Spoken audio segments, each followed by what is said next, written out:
Додека бројот на заразени од COVID-19 во Прилеп рапидно расте, заради што цели фабрики се затвораат, дуќанџиите од старата чаршија очајно молат за помош за спас на чаршијата, а граѓаните во непрегледни редови чекаат пред банките, аптеките и наплатните пунктови, прилепските советници од власта на последната седница на Советот се изгласаа финансиски средства во висина од 287.805 евра за нови вработувања во јавното комунално предпријатие Водовод и канализација, обвинија локалните опозиционерски советници. Јавното комунално предпријатие за водовод и канализација, каде што може и вачата камера да забележи, склучила договор за ангажирање на лица преку агенција на 17.700.000 денари, односно 287.805 евра. Ова се навистина големи средства кои можеа да бидат ставени како помош на располагање за прилепските стопанственици.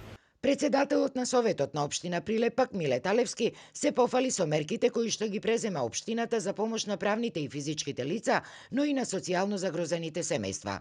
Одлука за намалување на фирмарината од 6.000 денари на 4.000 денари, со вкупно 4,5 милиони денари одлеснување, ослободување на правните лица. Во меѓувреме, градоначалникот Илија Јовановски ги искара прилепчани заради огромниот метеж кој во предпладневните часови се прави пред шалтерите, заради што бил принуден да ангажира и вонредни редарски служби. Пред сите банки е очајно и застрашувачки. Не можам да поверувам дека ова може да ни се случи и покрај сите предупредувања и овие мерки што ви даде и владата и општината. Мислам дека тоа невнимание може далеку да не однесе. Инаку, заклучно со денеска, бројот на заразени со коронавирусот во Прилеп се искачи на 38 лица.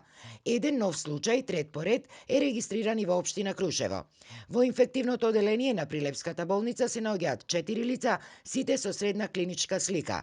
Вчера во попладневните часови на инфективната клиника во Скопје е транспортиран еден повозрасен пациент кај кого била констатирана потешка клиничка слика. Исто така во Прилепската болница во изолација се наоѓаат тројца пациенти.